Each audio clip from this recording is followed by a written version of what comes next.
नमस्कार दोस्तों, MB study point में आपका फिर से स्वागत है। दोस्तों, फंडामेंटल राइट की अपनी अगली वीडियो के अंदर हम आज पढ़ेंगे संस्कृति और शिक्षा के अधिकार के बारे में तथा संवैधानिक उपचारों का अधिकार, राइट टू कॉन्स्टिट्यूशनल रेमेडी, वो क्या चीज़ हैं। तो सबसे पहले हम देखते हैं कल्चरल एंड एजुकेशनल राइट। तो इसके अंदर दिया गया है कि protection of interest of minority, यानी कि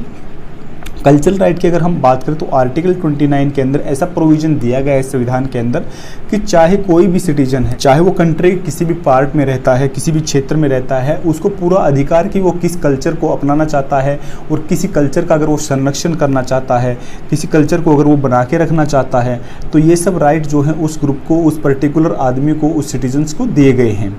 इससे आगे अगर हम बात करें एजुकेशनल राइट की, तो इसके अंदर बताया गया कि कोई भी सिटीजन इंडिया का, उसको किसी भी स्कूल के अंदर या किसी कॉलेज या इंस्टीट्यूशन के अंदर जो कि शिक्षा प्रदान करता है, उसके अंदर एडमिशन के लिए उसको डिनाई नहीं किया जा सकता, उसको मना नहीं किया जा सकता। किन बेसिस पे? कि ground of religion, race, caste या लैंग्वेज के बेस पे, कि आप किसी जाति, धर्म या किसी विशेष आधार को अगर आप मद्देनज़र रखते हुए किसी आदमी के साथ भेदभाव करते हैं और उसको आप किसी इंस्टीट्यूशन के अंदर एडमिशन देने से, प्रवेश देने से डिनाई करते हैं, तो इसके एजुकेशनल राइट के अकॉर्डिंग क्या है कि उसको अपराध माना गया है। अगला अगर हम देखें प्रोविजन एजुकेशनल राइट से रिलेटेड ही जो है हमारा वो राइट है, जो हमारी जो माइनॉरिटीज़ हैं तो उनको की राइट है, उनके पास एक ऐसा अधिकार है कि वो एस्टेब्लिश कर सकते हैं अपने खुद के एजुकेशनल इंस्टीट्यूशन को, चाहे वो रिलीजियस या किसी भी लिंग्विस्टिक बेसिस के ऊपर। फॉर एग्जांपल अगर हम देखते हैं तो जैसे हमारे जो मदरसे वगैरह जो रहते हैं तो वो क्या है कि मुस्लिम कम्युनिटी के द्वारा क्या है कि उनको एस्टेब्लिश किया जाता है, मतलब एक किस्म से रिलीजियस इंस्टीट्यूशन वो होते हैं, क्योंकि धर्म से रिलेटेड उसके अंदर शिक्षा भी दी जाती है। दूसरा, इसके अंदर अगर हम बात करें, अगर मान लो सरकार कोई ऐसी सहायता मुहैया कराती है, कोई एड वगैरह प्रोवाइड करवाती है, तो अगर मान लो उसने किसी एक रिलीजियस इंस्टीट्यूशन को प्रोवाइड करवा दी कोई एड या कोई सहायता, कोई बजट, तो वो क्या है कि बाकी सभी रिलीजियस इंस्टीट्यूशन को भी इसको क्या प्रोवाइड करवाना मैंडेटरी होगा। हालांकि हमने जो पिछले अपने फंडामेंटल राइट की वीडियो के अंदर हमने देखा था, उसमें देखा था कि जो भी रिलीजियस इंस्टीट्यूशन रहते हैं तो उनके अंदर क्या होता है कि स्टेट के द्वारा कोई भी एड वगैरह प्रोवाइड नहीं की जाती, कोई भी मतलब क्या है कि उनको फाइनेंशियली सपोर्ट उनको नहीं किया जाता है, क्योंकि वहाँ पे किसी पर्टिकुलर रिलीजन से रिलेटेड जो है वो इंस्ट्रक्शन पास की जाती है। इसलिए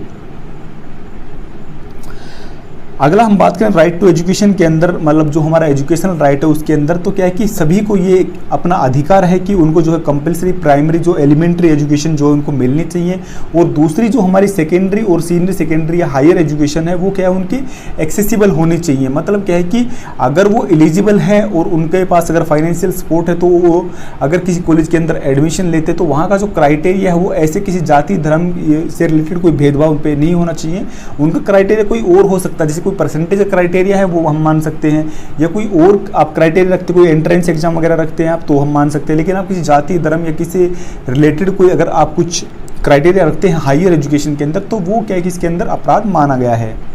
right to equal educational opportunities, इसका मतलब ये है कि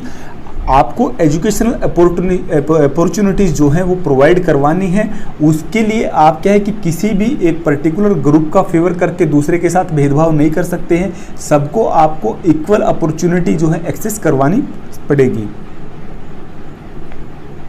नेक्स्ट हमारा फंडामेंटल राइट की अगर हम बात करें तो राइट टू कॉन्स्टिट्यूशनल रेमेडी, संवैधानिक उपचारों का अधिकार। अगर हम देखें तो सबसे इम्पोर्टेंट अधिकार जो है हमारा, सबसे इम्पोर्टेंट फंडामेंटल राइट वो यही है। अगर बाकी के फंडामेंटल राइट क्या है, यूजलेस हैं अगर ये फंडामेंटल राइट अगर हमारे संविधान के अंदर नहीं दिया गया है तो। क्यों? क्योंकि ये क्या है कि ये ऐसा फंडामेंटल राइट है जो कि बाकी अगर हमारे 5 या 6 जो फंडामेंटल राइट है अगर उनका वॉयलेशन होता है तो इसी राइट के अकॉर्डिंग आपको ऐसा अधिकार दिया गया है कि आप सुप्रीम कोर्ट के अंदर जाके अपनी याचिका दायर कर सकते, अपने उन अधिकारों को जो है संरक्षण कर सकते हैं। तो इसके अंदर अगर हम बात करें तो सबसे पहले इसके अंदर ये बताया गया कि इंडिविजुअल को राइट है कि वो सुप्रीम कोर्ट में डायरेक्टली जा सकता अगर उसके फंडामेंटल राइट का अगर हनन हुआ है तो।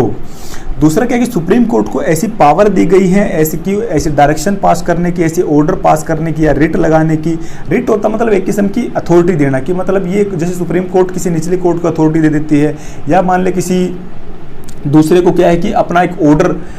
देना कि उस ऑर्डर की क्या है अवहेलना नहीं की जा सकती। तो सुप्रीम कोर्ट के पास ऐसी पावर दी गई इसी कॉन्स्टिट्यूशनल राइट के अकॉर्डिंग कि वो क्या कि रिट लगा सकती है, डायरेक्शन दे सकती है, या कुछ गाइडलाइन बता सकती है, या अपना ऑर्डर पास जो है करवा सकती है, ऑब्लिगेटरी उसको बना सकती है फंडामेंटल राइट को बचाने के लिए। अगला क्या है कि इस राइट को जो है राइट टू कॉन्स्टिट्यूशनल रेमेडी को जो है आप सस्पेंड नहीं कर सकते, बशर्ते कि अगर प्रेसिडेंट ने ऐसा नहीं बोला। तो फॉर एग्जांपल अगर आपके कुछ फंडामेंटल राइट जैसे ऐसे हैं जो वॉर टाइम सिचुएशन है या आर्टिकल 356 लगा हुआ है, तो उस टाइम पे क्या कि उनका वोलेशन कुछ हद तक हो सकता है, बट उसके अंदर भी राइट टू पर्सनल लिबर्टी वगैरह जो है आपके रहते हैं। लेकिन अगर ऐसा कुछ नहीं कि प्रेसिडेंट ने कुछ ऑर्डर पास करके युद्ध की स्थिति नहीं है, नॉर्मल टाइम है, तो उस टाइम पे जो है कि इस राइट टू कॉन्स्टिट्यूशनल रेमेडी के अंदर ऐसा प्रोविजन दिया गया है कि आपको जो फंडामेंटल राइट प्रोवाइड करवाने ही पड़ेंगे। अदरवाइज क्या है, इंडिविजुअल जो सुप्रीम कोर्ट में याचिका दायर कर सकता है सीधे।